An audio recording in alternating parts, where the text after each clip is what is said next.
विश्व के सभी मेरे साथियों को राजरत्न अम्बेडकर की ओर से जय भीम, नमो बुद्धाय। द बुद्धानिज धम्मा के 48वें एपिसोड में आप सभी लोगों का स्वागत है। आज हम द बुद्धानिज धम्मा के बुक 3 का पार्ट 4 शुरुआत करने जा रहे हैं। पार्ट 4 का नाम है कि व्हाट इज नॉट धम्म। अब तक कल तक के भाग में हम लोगों ने धम्म क्या है ये देखा।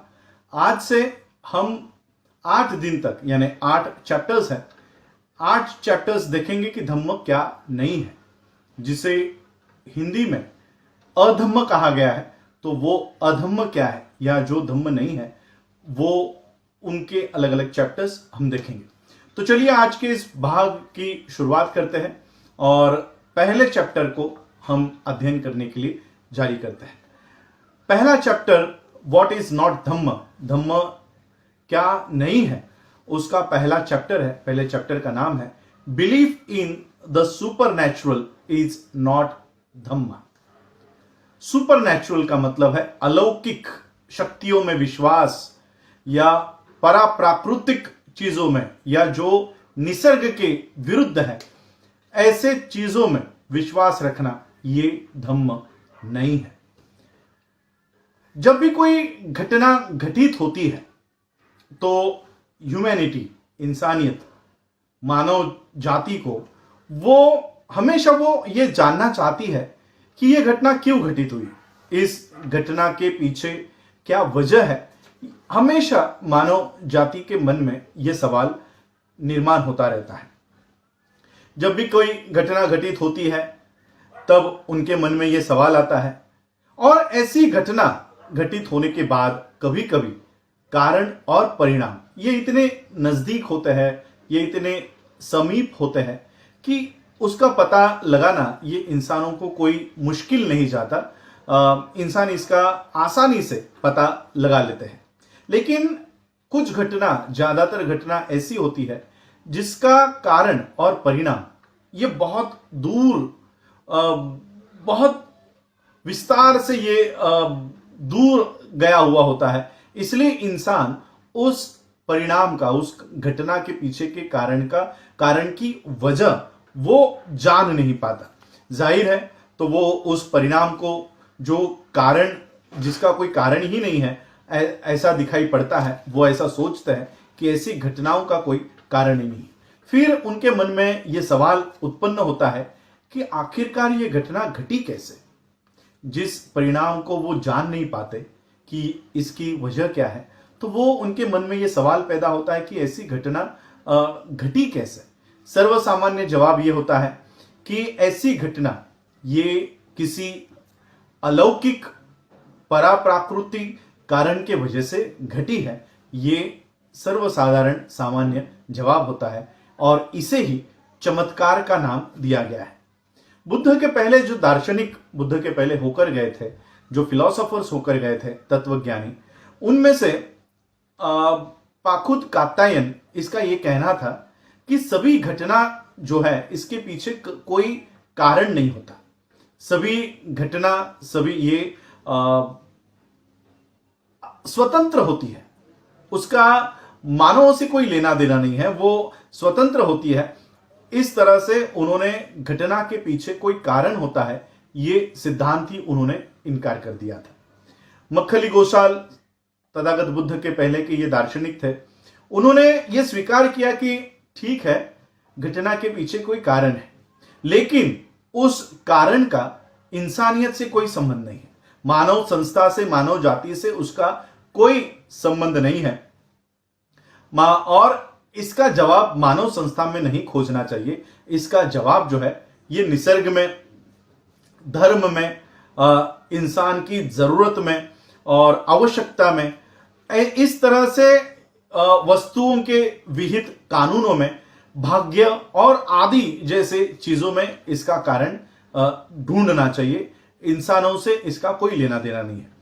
तथागत बुद्ध ने इन सिद्धांतों को, ये मक्खली गोसाल और पाखुत कात्यायन, इनके सिद्धांतों का तथागत बुद्ध ने पूरी तरह से खंडन किया।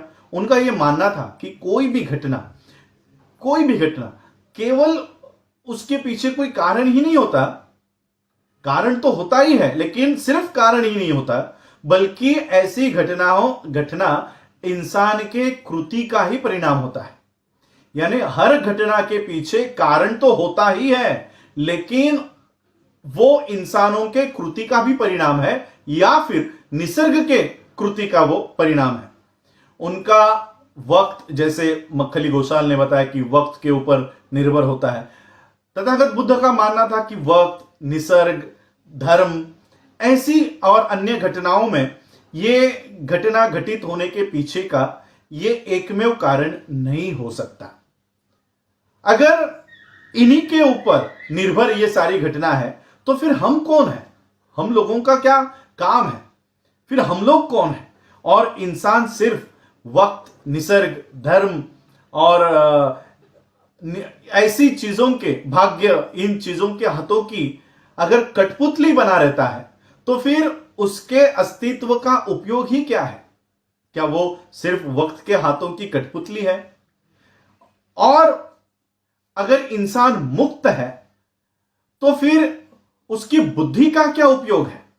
उसकी बुद्धि का उपयोग क्या है? अगर वो ऐसे परालौकिक और अलौकिक पराप्रकृति में विश्वास करता है तो उसके बुद्धि का उपयोग क्या है?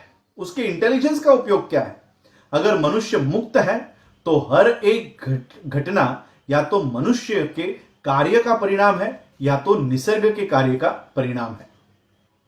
ऐसी कोई घटना नहीं हो सकती जो मनुष्य या निसर्ग के अलावा कोई अलौकिक घटना इसकी उपज कर सके, इसका निर्माण कर सके। ऐसी कोई घटना अस्तित्व में नहीं होती। ऐसा हो सकता है कि शायद मनुष्य को उस घटना के घटित होने के पीछे का कारण वो खोज नहीं पाया हो। ये हो सकता है कि वो इंसान उस कारण को ढूंढ नहीं पाया हो, लेकिन अगर वो बुद्धिमानी है, अगर उसमें इंटेलिजेंस है, तो एक ना एक दिन वो इसका कारण खोज लेता है। अलौकिक घटनाओं का खंडन करने के पीछे तथागत बुद्ध के तीन उद्देश्य थे, तीन एम्स थे। पहला उद्देश्य तथागत बुद्ध का यह था कि इंसान ये तर्क के मार्ग पर चलना चाहिए, तर्क के मार्ग पर आगे बढ़ना चाहिए। उनका दूसरा उद्देश्य था कि इंसान को हमेशा मुक्त होना चाहिए, फ्री होना चाहिए, उसका दिमाग जो है ये आजाद होना चाहिए। ऐसा करने से वो सच की तलाश कर सकता है। इंसान जब तक मुक्त नहीं है, उसका दिमाग जब तक आजाद नहीं है, तब तक वो सच की तलाश नहीं कर सकता। और तथागत बुद्ध का तीसरा उद्देश्य था कि अंधविश्वास के सबसे शक्तिशाली स्तोत्र साधन को मिटाया जाए, शक्तिशाली बेड़ियों को काटा जाए, अंधविश्वास के इन बेड़ियों को मिटाया जाए। ये बेड़िया या ये शक्तिशाली साधन, स्तोत्र, ये इंसान के जांच करने के साहस को खत्म कर देती है, इंसान के जांच करने के साहस को मार डालती है। इसे तथागत बुद्ध ने इसे कर्म का सिद्धांत कहा, या कर्म का कानून, कर्म का नियम, कर्म का नियम या कार्य कारण सिद्धांत तथागत बुद्ध ने इसे कहा। यह कार्य कारण सिद्धांत या कर्म नियम बुद्ध के धम्म का केंद्र बिंदु है। ये तर्कवाद सिखाता है। बुद्धिज्म क्या सिखाता है? तर्क करना, तर्कवाद। बौद्ध धर्म ये तर्कवाद सिखाता है, और बौद्ध धर्म तर्कवाद के अलावा और कुछ नहीं है। और इसलिए अलौकिक, पारालौकिक या प्रकृति के विरुद्ध जितनी भी चीजें हैं उनकी पूजा करना ये धम्म नहीं है। और इन अलौकिक शक्तियों में, चमत्कारों में, पराप्राकृतिक चीजों में विश्वास करना, विश्वास रखना, ये धम्म का भाग नहीं हो सकता। ये धम्म नहीं है, ये अधम्म है। ये था आज का पहला चैप्टर। बने रहिए। अधम्म क्या है, इसके आने वाले चैप्टर्स को हम कल देखेंगे।